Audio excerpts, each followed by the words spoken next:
Bonjour à tout le monde. Alors, je vous propose aujourd'hui une réflexion qui est basée beaucoup sur mon expérience de l'utilisation de la Bible en catéchèse, en plus de mon expertise en théologie. Mais enfin, je pense que ce que je vais vous présenter aujourd'hui, c'est pas quelque chose qu'on va trouver écrit dans des livres tels qu'ils sont publiés. En tout cas, j'en ai pas trouvé moi. Alors, j'espère que ça saura rencontrer votre intérêt. Donc, j'ai un PowerPoint que je vais vous partager pour suivre mon développement. Donc, la Bible dans la pédagogie catéchétique.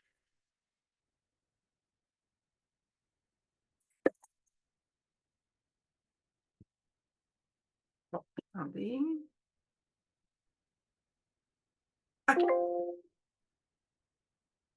Alors, vous voyez la fiche du dimanche de la catéchèse, c'est celle qui était sur la publicité du séminaire connecté, où on voit des personnes qui vivent une rencontre. On souhaite que la catéchèse permette de vivre des rencontres qui transforment, et on a des grandes espérances à cet égard-là.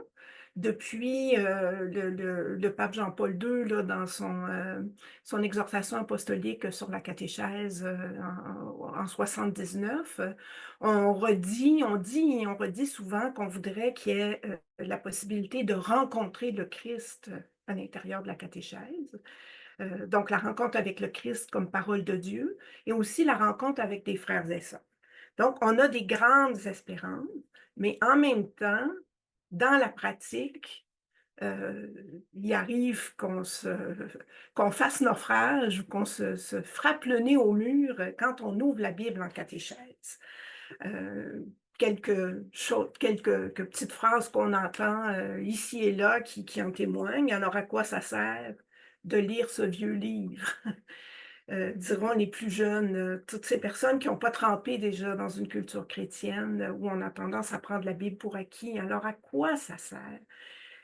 Ces questions aussi devant des textes qu'on peut difficilement prendre au premier degré. Est-ce que ça s'est vraiment pensé comme c'est écrit? Et pour beaucoup de gens, même qui sont initiés depuis longtemps, qui ont terminé leur initiation chrétienne depuis longtemps, ben, la Bible, j'y comprends rien. Alors, il y a une espèce d'hermétisme, de difficulté à ouvrir la Bible en catéchèse. Alors, à ce moment-là, on se pose la question, comment procéder? C'est la question clé de la pédagogie ou andragogie catéchétique. Dans le fond, l'art, les méthodes, les procédés, les pratiques, la formation à la vie chrétienne. Donc, on va travailler sur cette question clé et ma présentation va être en 4 parties. La première partie, c'est quelques précisions sur le statut de la Bible en catéchèse. Et ensuite, je vais vous parler de stratégies pédagogiques qui utilisent la Bible de différentes manières, soit qu'elles la mettent au premier plan, soit qu'elles la mettent en arrière-plan, ou soit qu'elles l'intègrent dans une chaîne, comme un maillon dans une chaîne. Et dans les 3 cas, ça traduit un rapport à la Bible et il y a des forces, mais il y a aussi des enjeux, des difficultés, des embûches auxquelles on peut se heurter, dépendamment si on met au premier plan, en arrière-plan ou comme un maillon dans une chaîne. Donc, j'ai décidé de me faire un exemple cousu main pour vous présenter ces stratégies-là, plutôt que faire allusion à toute une quincaillerie de courants catéchétiques que peut-être certains d'entre vous connaissent, d'autres non. Alors, on va laisser les appellations contrôlées de côté pour regarder ce qui se passe sur le terrain. Alors, donc, excusez, j'ai de la difficulté avec ma souris. Bon, alors, le statut de la Bible en catéchèse. Donc, la Bible est toujours citée comme la première source de la catéchèse dans tous les documents de référence qu'on a dans l'Église catholique. J'en prends pour exemple le Directoire pour la catéchèse paru en 2020, qui va décrire les sources de la catéchèse dans ses numéros 90 à 109. Alors, ce qui est placé en premier, c'est la Bible. Et ensuite, les autres éléments sont présentés comme y étant liés, comme étant liés à la réception de la Bible. Donc, les textes qui seront élaborés comme des textes de référence par le magistère, la liturgie qui est profondément imprégnée de langage biblique, de symboles bibliques de part en part, les témoignages des saints et des martyrs qui ont voulu vivre l'Évangile, souvent qui l'ont reçu dans leur vie puis qui ont donné écho, la théologie qui se veut une réflexion critique sur il y a une partie de la théologie qui s'intéresse à la Bible elle-même, mais là on parle de toutes les parties de la théologie. La culture chrétienne à travers les arts, entre autres, à travers la musique, où on s'est approprié de différentes façons l'héritage chrétien, et puis la beauté, qui est citée en 2020 comme un chemin aussi par lequel on peut découvrir en catéchèse. Donc, la Bible est une source privilégiée, mais elle n'est pas la seule. Je pense que c'est important de le dire. Elle n'est pas la seule. Mais elle est la première, pas première seulement en termes chronologiques, dans le sens, c'est pas seulement qu'on commence par la Bible, de toute façon, on y revient tout le temps. Il y a quelque chose qui est comme indispensable, qui est comme primordial. Maintenant, on est héritier d'une conception problématique euh,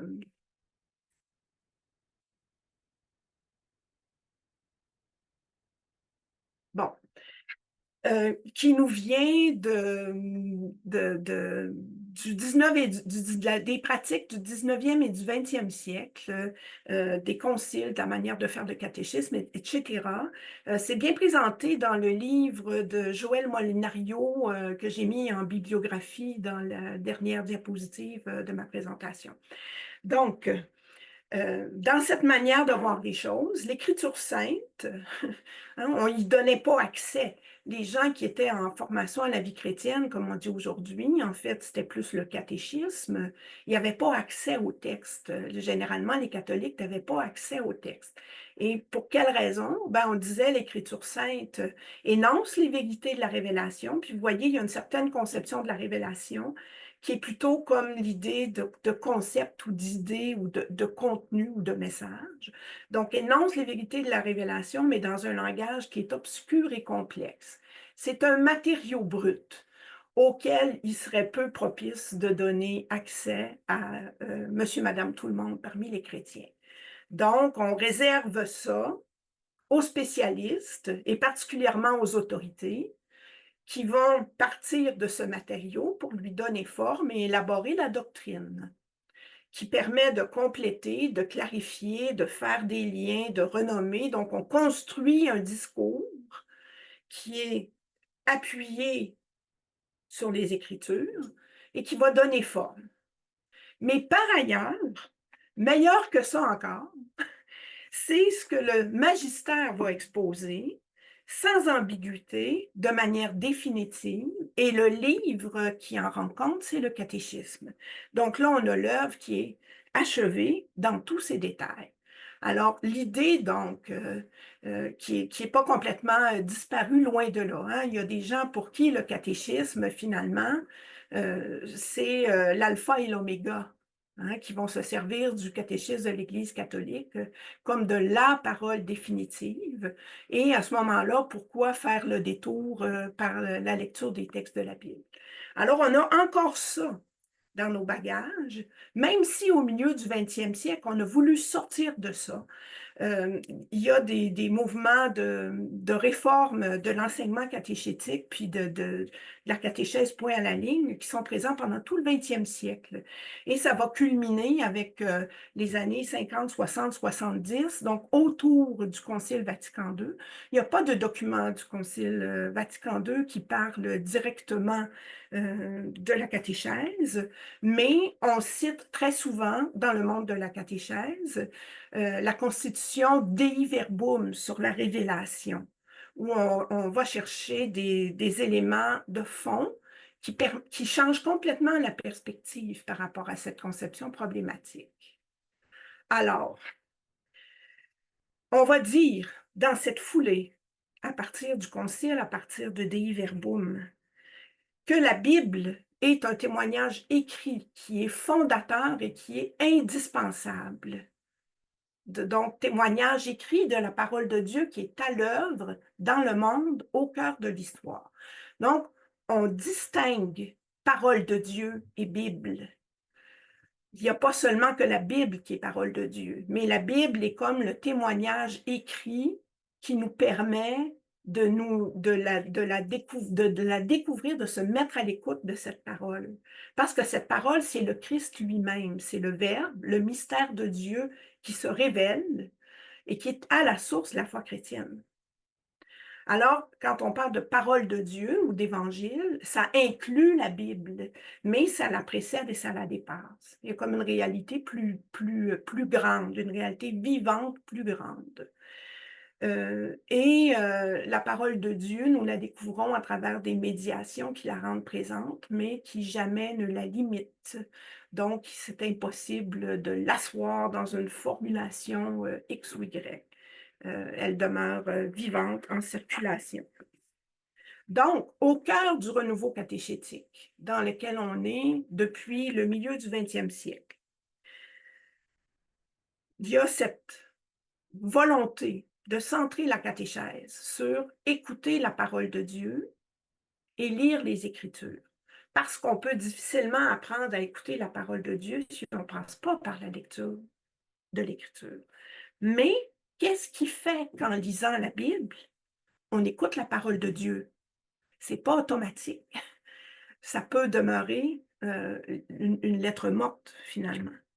Alors, les artisans et les artisanes de la catéchèse ont la responsabilité de proposer des moyens variés pour que la lecture des textes bibliques ouvre la voie à leur reconnaissance et à leur écoute comme parole de Dieu par l'action de l'Esprit Saint. C'est ce qu'on cherche à faire. Que cette lecture-là devienne écoute de la parole de Dieu, qui nous rend aussi capables de la reconnaître et de l'entendre au-delà, et ça à travers l'action de l'Esprit. Donc, pour faire atterrir ça dans le concret, hein, on fait ça comment? Donc, c'est ça la question de la pédagogie catéchétique. Et pour vous parler de ces comment, pour vous en décrire, donc avec les 3 déclinaisons que je vous ai présentées, j'ai décidé de me créer un exemple cousu main. Excusez-moi. Bon, alors, j'ai décidé d'imaginer une situation et de voir comment je pourrais créer une catéchèse avec la Bible, soit au premier plan, en arrière-plan ou comme maillon dans une chaîne, exactement dans ce contexte-là, pour qu'on parle de la même chose. Alors, disons que je m'adresse à des jeunes adultes qui ont entre 18 et 30 ans, aux études ou en emploi, puis ils sont en formation de base à la vie chrétienne au catéchuménat baptismal. Donc, ils se préparent à vivre leur initiation chrétienne et ça fait 1 an qu'ils cheminent. Donc, ils ne sont plus des commençants. Il y a déjà un certain bout de chemin qui est fait, mais qui n'est pas complètement terminé. Et imaginons que ce petit groupe de 7 jeunes adultes, je les rencontre à peu près aux 3 semaines pendant 90 minutes. Alors ça, c'est ma situation. Donc, je me sers de ça pour vous parler d'approche pédagogique. Donc, si on utilise des stratégies pédagogiques avec la Bible au premier plan, alors imaginons que je veux créer une catéchèse pour ce petit groupe de 7 personnes. Ah, je suis tellement désolée.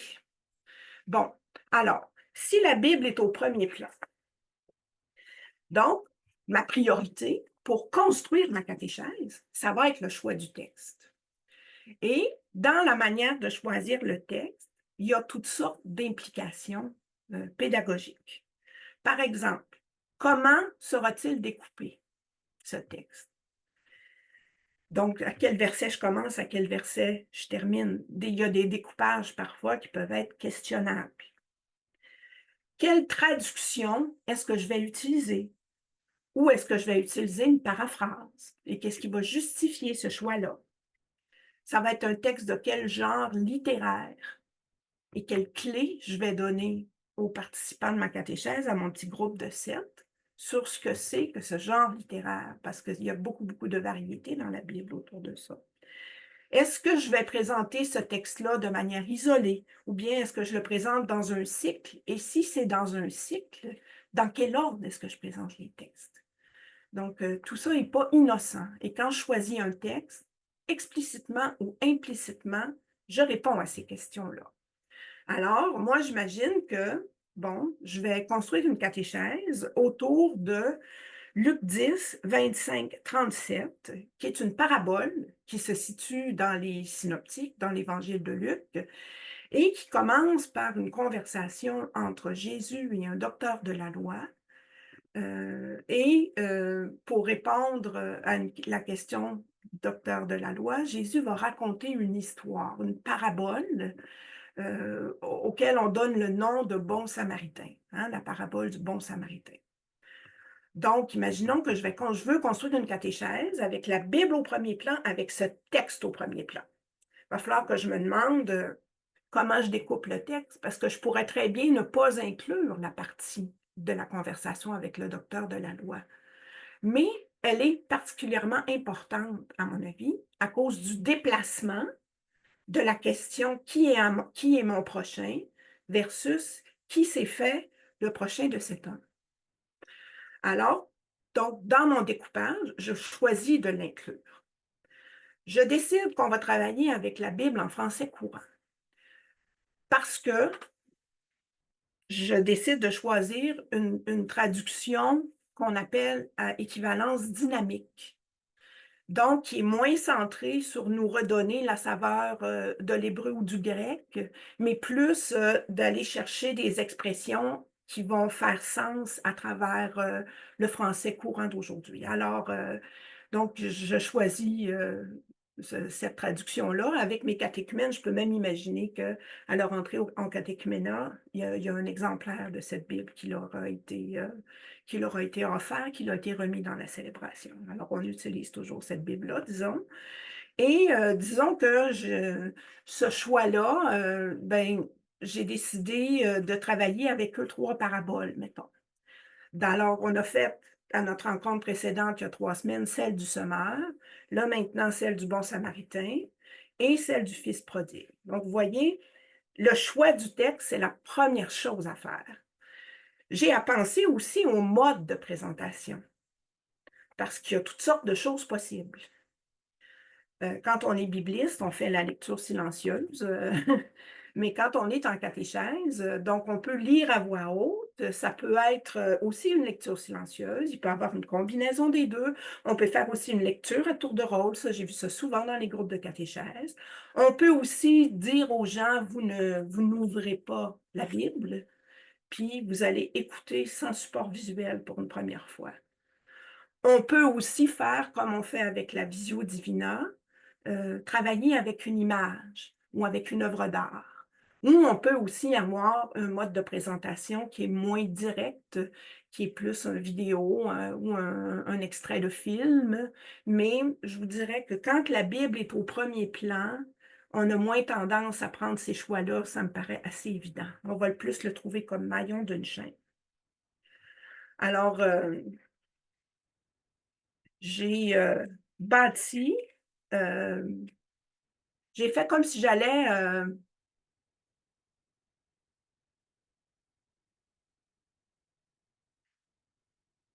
oui, excusez.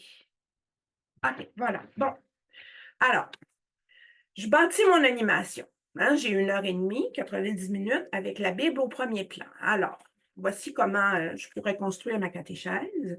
Donc, je donne un temps d'accueil où on va fraterniser, puis moi, je vais rappeler qu'on est en train de découvrir ensemble des paraboles, les paraboles de Jésus. La présentation du texte, prendre le temps d'entrer en contact avec le texte directement. Alors là, j'imagine que je le ferai avec d'abord une lecture à voix haute, puis ensuite avec un temps de lecture silencieuse qui est laissé aux participants. Ensuite, un temps d'échange sur le texte avec la prise de parole des participants et des participantes, avec leurs réactions, avec leurs questions. Et ça, réservé un bon 30 minutes. Donc, c'est la plus grande plage de temps dans l'animation. Ensuite, je me réserverai 10 minutes d'explication complémentaire pour répondre à certaines questions, pour compléter l'interprétation du texte. Mais j'imagine que dans cette catéchèse-là, avec la Bible au premier plan, je laisserai du temps pour que les participants et participantes cherchent, travaillent en interprétation. Puis moi, je me réserve juste un temps pour compléter. Un temps d'intériorisation personnelle. Alors moi, je m'imagine un journal de bord des catéchumènes, donc je leur laisse du temps pour écrire. Et ensuite, un court temps de prière commune qui terminerait cette rencontre de 90 minutes de catéchèse avec la Bible au premier plan, avec le texte dans l'Évangile de Luc autour de la parabole du bon samaritain. Donc ça, c'est un exemple concret à quoi ça peut ressembler si la Bible est au premier plan. Alors, qu'est-ce que ça traduit comme rapport à la Bible? Bien, ça indique que la Bible est considérée ici comme la matière première de la catéchèse. Le plus important, c'est pouvoir travailler les textes. Donc, une voie d'accès qui est privilégiée pour se mettre à l'écoute de la parole de Dieu. Ça indique aussi que lire la Bible, c'est une compétence chrétienne de base que tous peuvent développer, puis qu'on va prendre le temps de développer, que la catéchèse cherche à développer cette compétence, pas seulement des connaissances sur la Bible, mais d'être capable de lire la Bible. Ensuite, l'autre aspect de ce que ça vient nous dire sur le rapport à la Bible, cette manière de procéder, c'est qu'il y a une combinaison de ce qui est individuel, parce que chaque personne lit le texte, l'intériorise, prend la parole, mais en même temps, c'est communautaire dans la mesure où on a une parole qui circule. Et c'est indissociablement l'un et l'autre. Et ça peut aussi venir s'inscrire dans une histoire de lecture de ce texte. Cette histoire communautaire qui traverse toute l'histoire de l'Église. Donc, c'est ce que ça traduit sur le rapport à la Bible. Maintenant, il y a des enjeux. Il y a des points sensibles. Alors, en premier lieu, la place du lecteur. Est-ce que je donne des clés au lecteur pour lui permettre d'entrer dans le texte, entre autres avec une contextualisation? Ou est-ce que je ne lui en donne pas puis que je le laisse partir à l'aventure à sa façon? Est-ce que je donne un temps suffisant pour que chaque lecteur puisse se battre un peu avec le texte? Est-ce que je considère l'importance que le lecteur soit actif? Ou est-ce que je le vois plutôt passif, c'est-à-dire écoutant la lecture que moi je voudrais bien lui en donner? C'est une pente glissante et en catéchèse, souvent, on a l'intention de donner la parole, mais quand on regarde ce que ça donne concrètement, on se rend compte qu'on a peu laissé de temps. Alors, pour que le lecteur puisse être actif, de un, il faut qu'il puisse se battre en direct avec le texte et qu'il ait le temps de le faire et qu'on ne s'empresse pas de donner une réponse ou de dicter une interprétation. Sur cette interprétation, donc, il y a aussi la question des types de lecture possibles et la question d'est-ce qu'on veut aller vers une interprétation qui est univoque. Ça, c'est ce qu'on fait quand on dit il y a un message ou il y a un sens dans le texte. Puis là, dans ce temps-là, on oriente les lecteurs pour les pister tout de suite sur le message, entre guillemets, qu'on voudrait qu'ils retiennent. Donc, ça va piéger la lecture si on fait ça. Si c'est plurivoque, à ce moment-là, on ouvre la clé de l'interprétation et là, ça peut circuler dans bien des sens. Et là, ce qui est une ressource importante et qu'on redécouvre dans le monde de la catéchèse, c'est la théologie qu'on appelait des 4 sens de l'écriture. Donc, le sens littéral, souvent pour lequel l'exégèse historico-critique va vraiment nous être de grande utilité. Donc littéral, historique, mais il y a aussi un sens qu'on va appeler allégorique ou spirituel ou symbolique qui nous permet de nous emparer du texte d'une manière plus existentielle et personnelle. Il y a aussi ce qu'on appelle le sens tropologique ou moral, c'est-à-dire celui qui est centré sur l'agir. Comment je réponds à ce texte, comment je l'interprète par rapport aux actions que j'ai à vivre dans ma vie. Et le quatrième sens, c'est celui qu'on appelle anagogique, mais qui est centré sur qu'est-ce que nous pouvons espérer, qu'est-ce que ce texte nous dit de ce que nous pouvons espérer et attendre de Dieu, puis de l'avenir qui est devant nous. Alors, quelles interprétations sont possibles et quelles vont être ouvertes? Là est la question. Et encore une fois, c'est toujours tellement tentant en catéchèse d'aller refermer les choses trop rapidement, comme si on prend pour acquis que les gens ne sont pas capables eux-mêmes de s'affronter au texte. Mais il faut laisser le temps si on veut que la Bible soit au premier plan. Autrement, on n'a pas beaucoup d'avantages à le faire. Enfin, il y a l'enjeu de la sacramentalité de la parole. Donc, c'est que c'est possible de se méprendre, puis de dire la Bible, c'est la parole de Dieu, de tomber dans un fondamentalisme. Bon, bien des chrétiens ont un fondamentalisme naïf. Hein? Puis, c'est comme si on pouvait clore une discussion en disant, voilà, la Bible dit que ceci, donc ceci s'impose. Hein? Alors, est-ce qu'on laisse ce texte résonner dans toutes les résonances qui lui sont possibles en lien avec la vie, puis aussi pour pouvoir peut-être en retrouver des traces à l'intérieur de notre culture.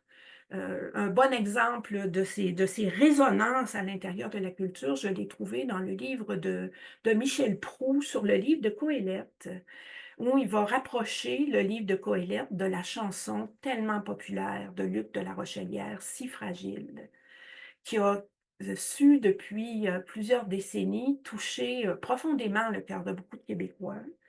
Alors lui, c'est comme s'il dit, à travers cette chanson-là, ce qu'on entend, c'est en quelque sorte la parole de Dieu telle qu'on peut probablement l'entendre aussi répercutée à l'intérieur du livre de Coëlette. Donc, des liens de ce type-là. Alors voilà pour des stratégies pédagogiques où la Bible est au premier plan.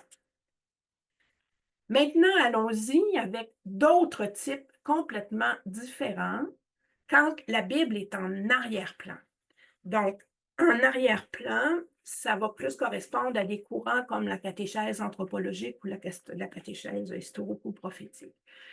Donc, si la Bible est en arrière-plan, ça veut dire que c'est pas ça quand je vais avoir à essayer d'imaginer, voyons, oui, la page que je cherche.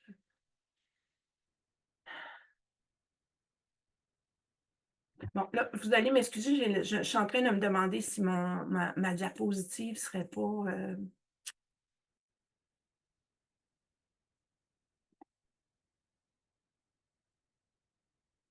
Ah, c'est en plein ça. Donc, afficher la diapositive. Alors, je vais reprendre. Désolée pour les petits problèmes techniques, là. Bon.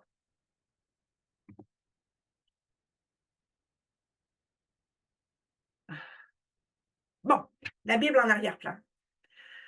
Donc, c'est sûr que là, si la Bible est en arrière-plan, c'est pas ça que je choisis en premier quand je vais concevoir ma catéchèse. Donc, on est beaucoup plus lié à quelque chose qui va être approché de manière thématique et aussi avec quel genre d'approche.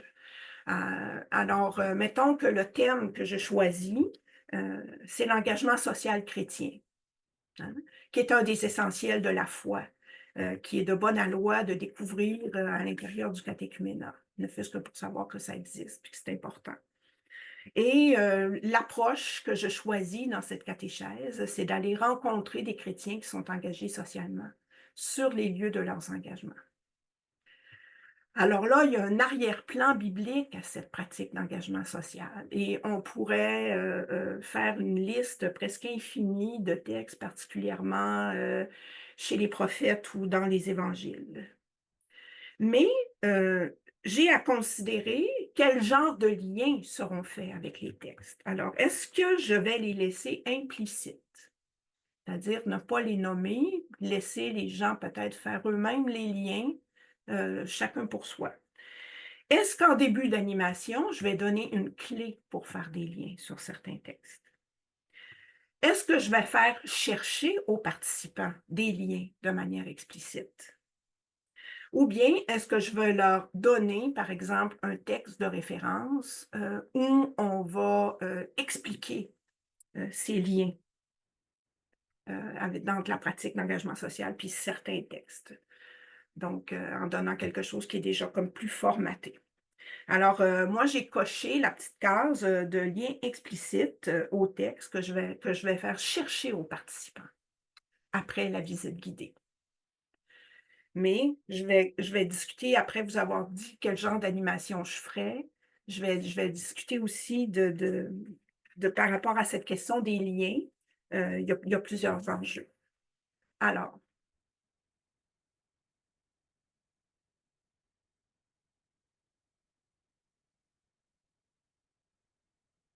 bon, c'est pas ça.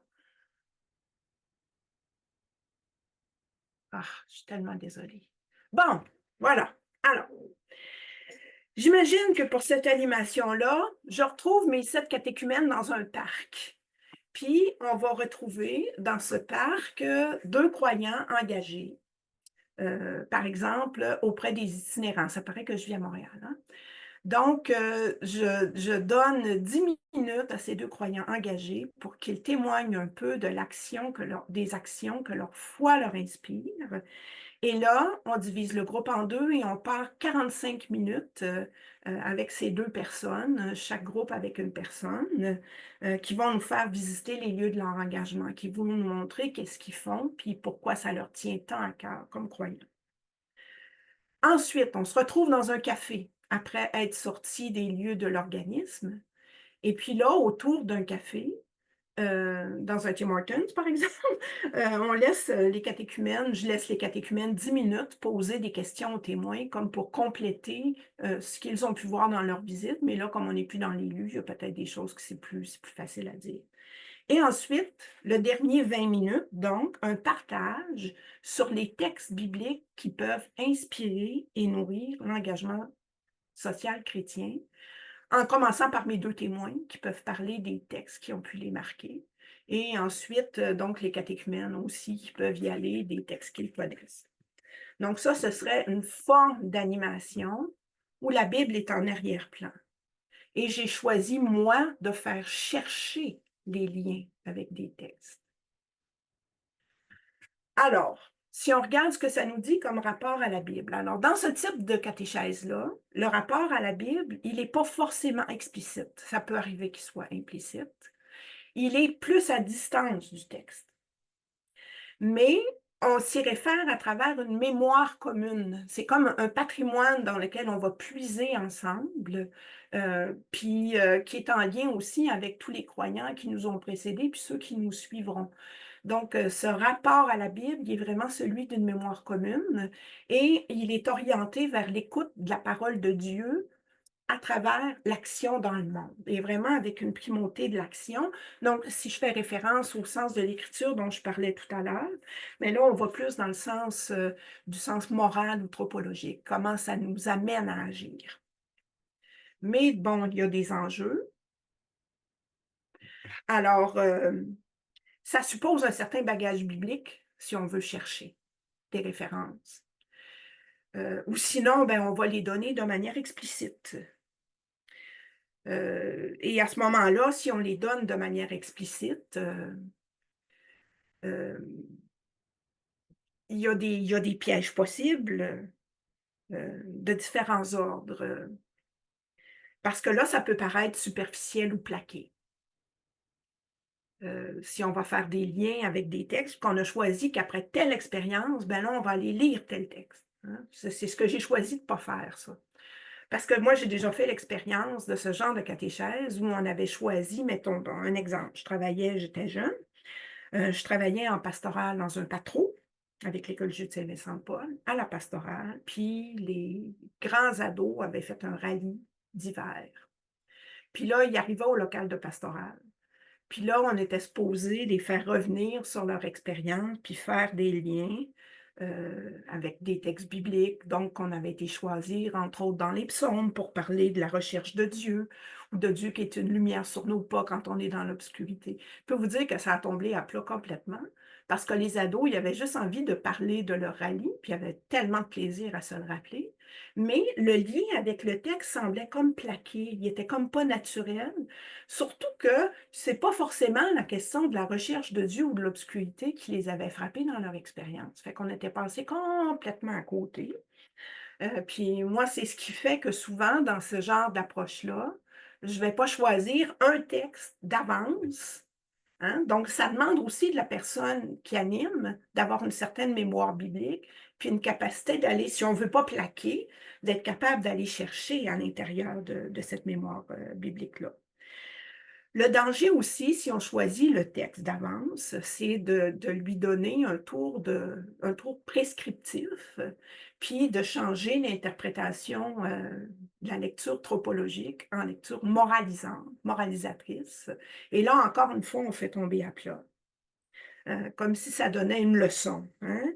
Parle aux itinérants, cesse de les éviter. Tu sais, si j'avais plaqué sur la visite, on va lire le Bon Samaritain ensemble. Parle aux itinérants, arrête de les éviter. C'est comme si on pousse le texte dans une direction, comme si on le rapetissait. Hein. Euh, alors, il y a vraiment tout un doigté qu'il faut avoir. Puis c'est la manière de faire la catéchèse où on peut le plus probablement se river le nez, dépendamment de la manière qu'on travaille avec les textes. Mais c'est intéressant de le faire parce que, en fait, c'est de cette façon-là qu'on est capable de voir dans quelle mesure on est capable d'intégrer de manière existentielle le langage biblique, puis de faire des liens. Hein. Sa force à cette approche-là, c'est l'intégration que ça permet. Donc, voilà. Enfin, troisième,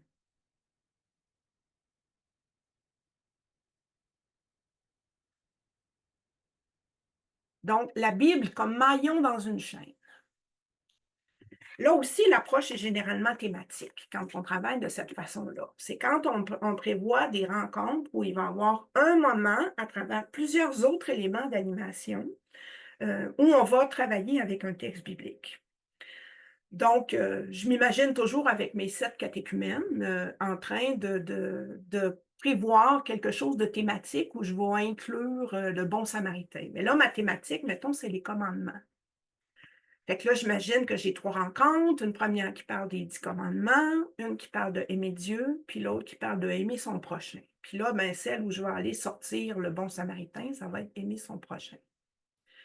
Et l'approche que j'ai choisie, c'est une parmi d'autres, mais mettons que dans chacune de ces 3 rencontres-là, on fait regard sur le monde, regard sur soi, regard sur la Bible, regard sur Dieu, puis nouveau regard sur le monde. Hein? Donc, je me suis donné comme une espèce de méthode qui ressemble à des choses que j'ai vues sur le terrain. Hein? Donc, vous voyez que la Bible, ça va être un des éléments. Ça va faire une animation où on n'a pas un 45 ou un 30 minutes consacré à quelque chose, mais ça va être comme des morceaux plus courts. Quel texte biblique choisir dans une approche où c'est un maillon dans une chaîne? Alors là, il y a la question de la pertinence thématique et c'est là que beaucoup les catéchètes vont être contents de trouver dans leur bibliothèque la table pastorale de la Bible. C'est beaucoup là qu'on va s'en servir pour trouver ceux qui vont être appropriés au thème qu'on veut travailler. Est-ce que ces textes-là sont accessibles? Comme on n'a pas beaucoup de temps qui est réservé, la question se pose. Hein? Est-ce qu'on utilise une traduction particulière ou une paraphrase? Comment on découpe le texte? Comment on utilise le texte? Et avec quel mode de présentation, quel support?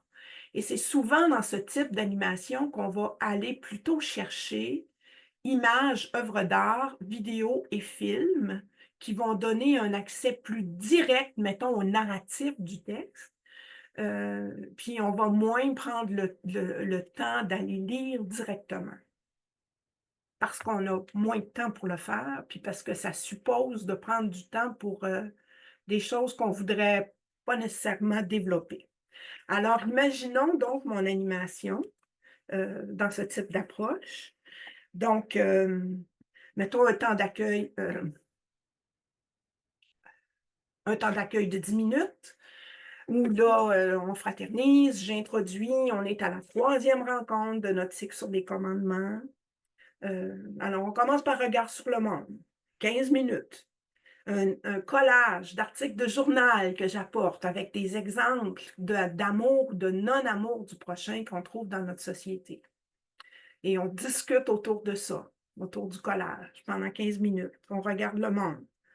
Regard sur soi, durée de 5 minutes. Un court temps d'écriture, mettons, dans le journal de bord. Dans ma vie, qui est mon prochain? Hein? Me poser la question, qui est mon prochain? Ça donne déjà d'avance la question qu'on va avoir ensuite dans le texte, dans le regard sur la Bible, qui est celle que le docteur de la loi pose à Jésus, qui est mon prochain? Hein? Alors là, c'est comme si on met la question d'avance, puis là, on arrive avec le texte qui va amener cette question-là aussi. Puis là, on a 20 minutes pour travailler sur le texte. Alors, on ne va pas plonger en détail pour voir plein d'éléments de contexte.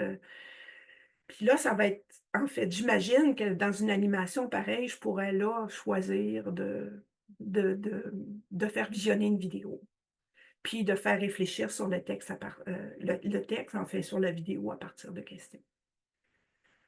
Ensuite, regard sur Dieu, où là, je partirais du texte du Bon Samaritain, puis là, je donnerais comme une espèce de petit enseignement, un petit exposé avec un diaporama pour montrer comment, dans le texte du Bon Samaritain, l'amour de Dieu puis l'amour du prochain, c'est absolument indissociable. Parce que les deux, le Lévite puis le prêtre du temple, qui vont éviter d'aller toucher le blessé pour pas mettre à mal leur pureté rituelle. Hein, eux autres sont au service du temple, au service de Dieu. Fait que c'est comme si ça met dos à dos l'amour du prochain puis l'amour de Dieu. Alors que Jésus veut amener le docteur de la loi à voir que finalement, c'est celui qui va faire le détour pour aller prendre soin du prochain, qui, dans le fond, va le plus aimer Dieu en aimant son prochain. Donc, mettons que je développerais ça. Vous voyez, on aboutit là à moi là, qui est en train de donner une interprétation du texte. Parce qu'on n'a pas beaucoup le temps de chercher autour du texte. Donc, c'est plus orienté vers une interprétation particulière pour aboutir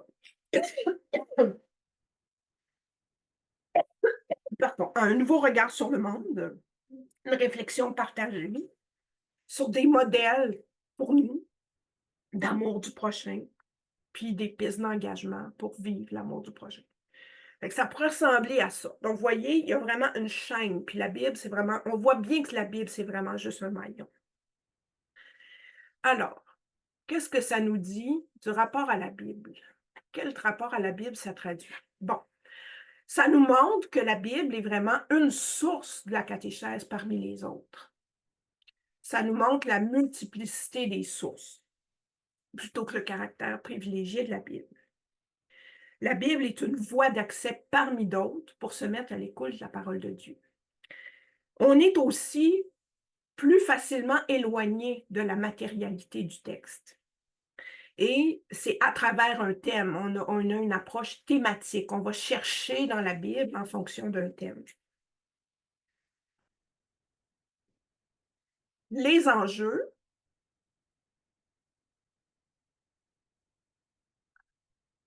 Bon, voilà. Ben, c'est sûr que quand on n'est plus en chrétienté, on ne baigne plus dans une culture chrétienne partout, alors la question va se poser, pourquoi la Bible? Tu sais? On a juste à parler de Dieu, puis à parler du monde. Puis pourquoi faire le détour par un texte biblique? Est-ce que c'est parce qu'on est obligé, parce qu'il faut qu'on parle de Jésus, parce que c'est la salade qu'on doit vendre, hein? Ça peut paraître une pièce rapportée. Ça peut être aussi réduit à un message, hein? Réduire la parole à un message qu'on voudrait que les gens trouvent. Et c'est très facile dans ce genre d'approche-là, étant donné qu'on a moins de contact avec le texte, on peut avoir des questions déjà 100% orientées, puis ensuite donner à travers une explication les éléments qui vont complètement décrypter ce message-là d'une manière déjà complètement construite. Il y a peu de temps pour lire et il y a moins de temps pour la parole des participants à partir de la parole. Il y a de la place pour la parole des participants, beaucoup plus autour de certains éléments dans le monde, dans la société. Mais à partir du texte lui-même, on leur laisse peu de temps. Alors, ça pose la question, est-ce qu'on les juge capables, hein, ou est-ce qu'on ne prend pas pour acquis qui n'en sont pas capables? On a aussi le danger de surcharger l'animation. Puis, qu'est-ce qui va prendre le bord, vous pensez?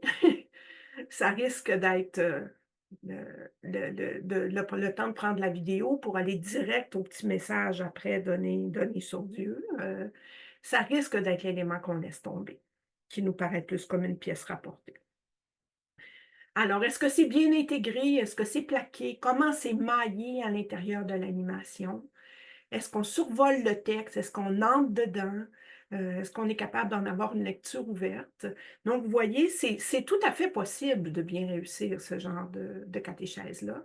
Mais je vous dirais que la mise en garde, c'est la surcharge. C'est de vouloir faire trop de choses en même temps, puis de seulement saupoudrer. Puis à ce moment-là, le temps qu'on va réserver pour la Bible va comme avoir beaucoup moins d'impact, beaucoup moins d'importance. Donc voilà. Alors, vous voyez qu'il n'y a aucune approche qui est parfaite ou qui est meilleure.